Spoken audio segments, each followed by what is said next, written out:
Hello there. In this video we're going to start building our accordion component for our design system. So let's do this. Okay, so let's move on to our expanded state. We've already got the enabled state done here. So let's click on that. There we go.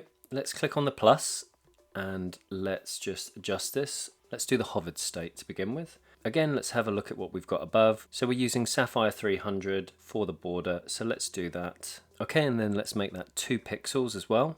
Okay, so that's the hovered state done for now. Let's click on the state above. Let's click on the plus, and let's rename that to focused. There we go, so that's focused. Just going to click, move that down a level. I'm then going to go into the stroke, going to make that 2 pixels. Just going to go back up here and just double check what we're using. So we're using neutral 900.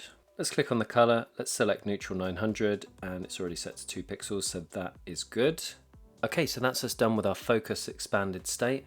I think we're done for the moment, so we don't need a disabled state because it's disabled up here when it's collapsed, so we won't in theory need an expanded state that's disabled.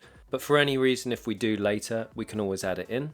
Okay, so let's adjust the page and make sure our states align. Okay, there we go, so that's tidied up. So we've got our collapsed at the top and our expanded at the bottom. Okay, so let's take this for a test drive. Let's go to assets, let's type in accordion. Let's go here, let's drag that out. Okay, that looks good. Let's have a look at the states. So we've got enabled, hovered, focused, and disabled. And that's on collapsed. And let's have a look at expanded. So we've got enabled, hovered, focused, and that's all the states. Okay, so how can we make this component more efficient for us when we're using it as designers? So let's go back into the accordion page. Let's click here on the heading and let's multi-edit this variant. Let's click here on apply a variable property. There's nothing here at the moment, so let's click on plus. Let's add the name of heading and the value is going to remain as heading. I'm going to click on create property. That creates the property. Let's go back to our test area. So if I click on the component, I now have the heading here in the right hand panel. So I can now quickly enter a title here. If I hit on enter, that then updates the text here. So let's do the same for the content, and that's only going to apply on the expanded view. So let's click here on the content. Let's go back to file so we can see our layers. Let's go back up here to the panel. Let's click multi-edit variants. That selects all of the instances that we need. We're going to click on apply variable and property.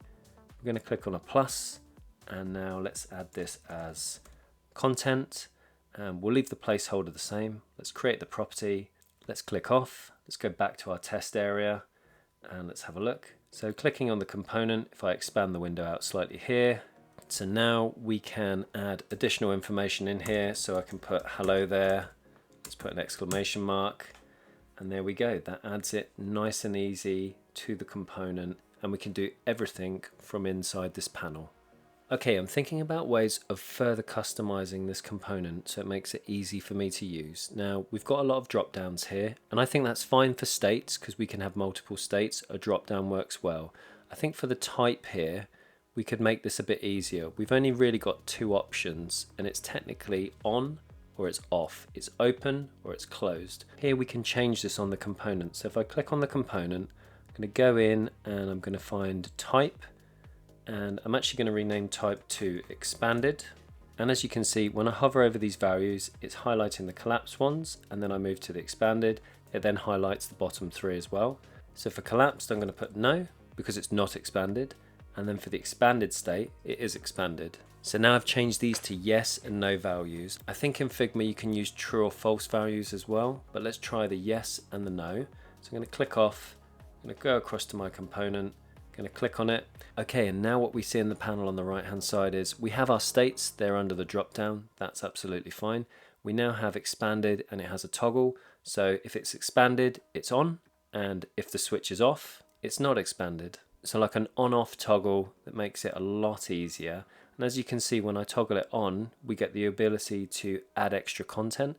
And when I turn it off, that content is not available, so we don't get those settings here in the right-hand panel. Let's just go in very, very quickly and set this to true or false as well, just to see if that works. I'm pretty sure it will. Let's just go back in here Yeah, so that also works as well. Yes or no, true or false. I think on and off as well will probably do it. There may be some others, but you get the idea. You can use these and we get the ability to toggle things on and off. Okay, so let's go in, let's get rid of this testing area. I think I'm happy with this component for now. Let's have a look at the page. So I think we've got everything we need for the moment. Let me just go in and check our spacing variables are applied. Okay, everything seems good there. So let's get rid of this as well from the wireframe. Let's go up here, let's just collapse all of those layers and let's just lock this component for now. Let's go up here to review unpublished changes. Let's go to publish and let's just add some notes. Okay, that's good. Let's click on publish. All right, there we go. And that's successfully published in our UI kit.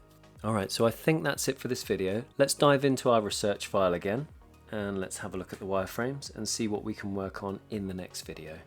Okay, so looking at the home page, we've just done the accordion there, that's good.